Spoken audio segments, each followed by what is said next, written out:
My name is Ram Gupta.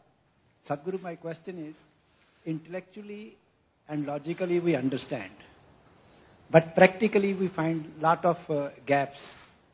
Can we get some tips from your inner engineering on how to go about it? Okay. Shall we do a simple experiment? Are you okay? Simple experiment? The guinea, or these are days of the flu. So anyway, we'll experiment. I want you to sit with your spine erect, and your legs uncrossed. What you do is, you keep the 5 fingers of your hand together.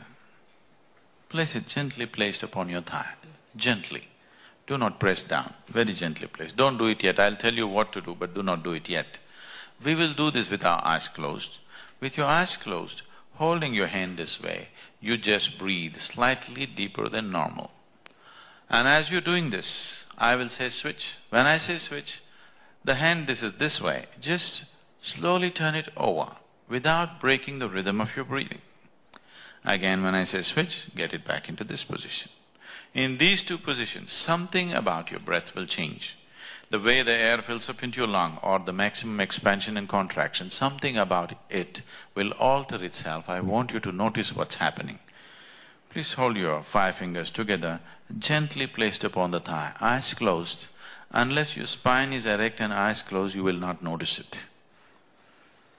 Just breathe slightly deeper than normal, just inhalation, exhalation a few times.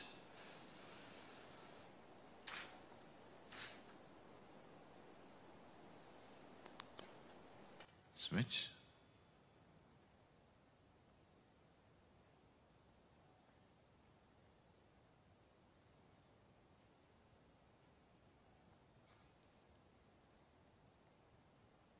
Switch again.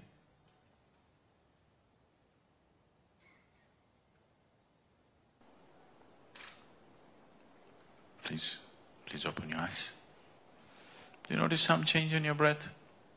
Can someone say what? When it's this way, where is the maximum expansion? Could you notice that?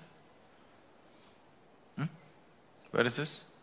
Deeper in one of them. Okay. What's happening, I will tell you. Just do 1 breath and you will notice this. When you hold the palm facing down, the maximum expansion and contraction is in the lower lobe of the lung, so you notice it in the diaphragm region. If you turn this around, it is shifting to the middle lobe of the lung, so you notice it higher up in the chest. Just take 1 breath and see, you will notice this.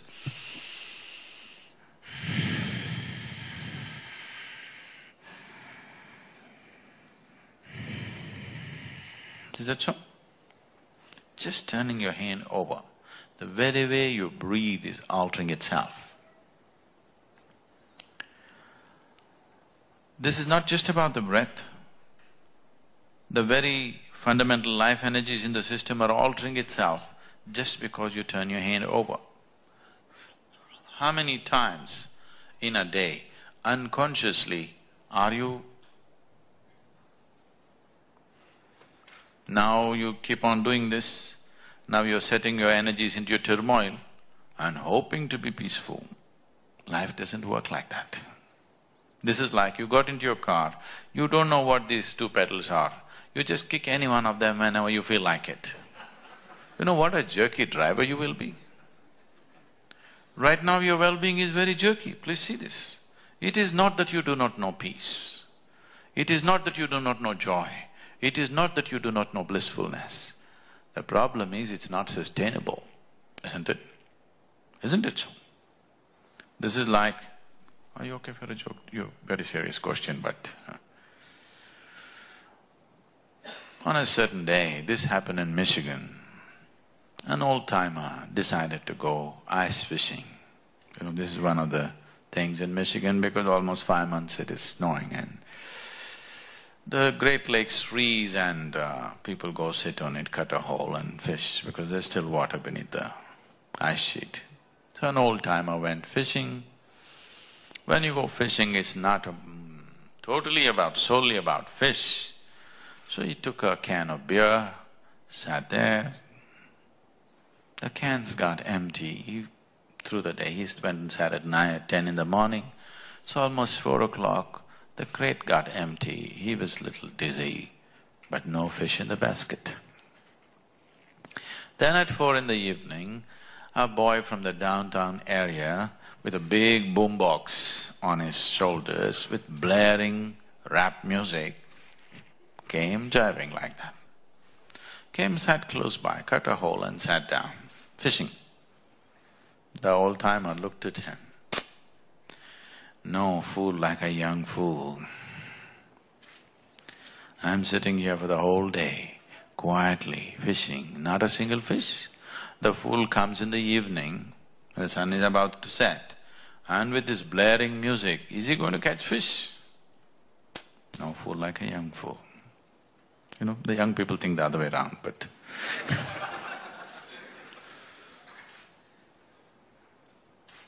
then, within 10 minutes, to his amazement, the boy caught a big trout. He looked. Then he dismissed, okay, a flash in the pan, nonsense, and he focused on his fishing. In another 10 minutes, the boy landed one more trout. Now he couldn't ignore him. He sat there watching the boy. The boy was listening to blaring music, jiving, and like this. And in another 10 minutes, he caught one more trout. Now he couldn't ignore this anymore. He kept his pride aside, slowly walked up to the boy and asked, see, I've been sitting here since morning. I haven't landed a single fish. You just came, in 30 minutes you got 3. What is the secret? The boy turned down the music a bit and said, "Roo-ra-ra-ra, roo-ra-ra-ruff." I said, what? The boy again repeated, "Roo-ra-ra-ra, roo-ra-ra-ruff." I said, I don't understand. He said, wait. And then he spat out a blob of something into his hands and said, you have to keep the worms warm.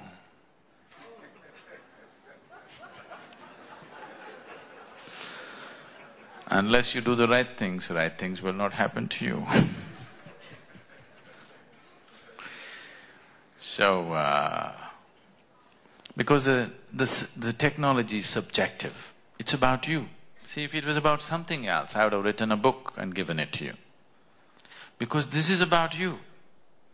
You are the object and you are the subject. So here, it needs a different level of focus.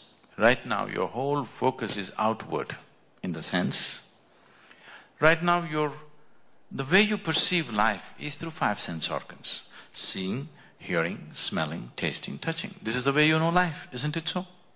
If these 5 faculties shut down, you'll have no experience of life. For example, right now if you dozed off a bit, that's not instruction. If you dozed off a bit, suddenly in your experience, I will disappear, for sure. Everybody around you will disappear, and you will also disappear, isn't it so? You fell asleep for a moment, the world disappeared and you also disappeared. Everything is going on, but in your experience, everything is gone. Simply because the 5 sense organs have shut down. So these 5 sense organs are the basis of your experience right now, and they're essentially outward bound. You can see what is around you.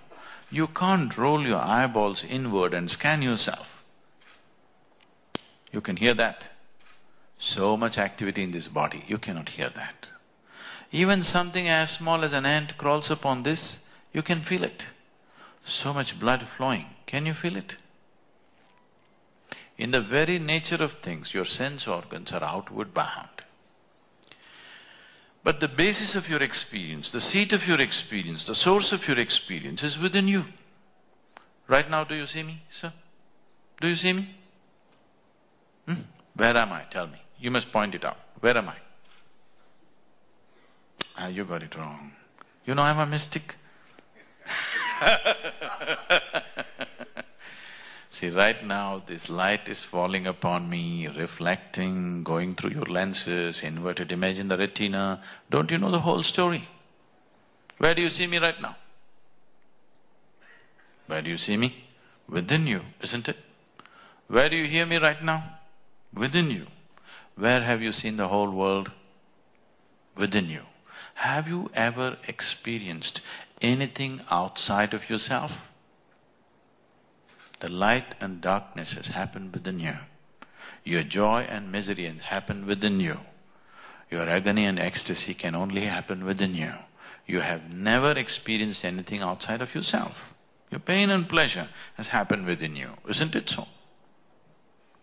So your whole experience is within, but your five sense organs are outward bound.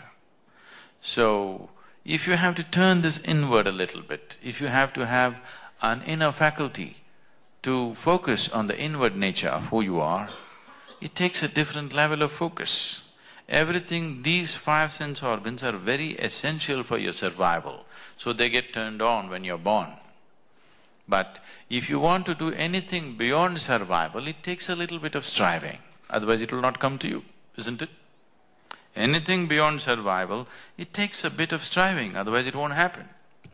So this inner striving has not happened, that's all. I would say, if you are willing to give 28 to 30 hours of focused time, we can turn on a different level of perception which is very inward. That's all it takes. 28 to 30 hours of committed focused time. We usually format this in 3 days, 4 days according to people's convenience, but essentially that's how much time it takes for you to have a simple mechanism to activate a perception which is not outward, which is inward. Once you know what is happening within you, once you're conscious of how it is functioning within you, I'm sure you will create pleasantness for yourself.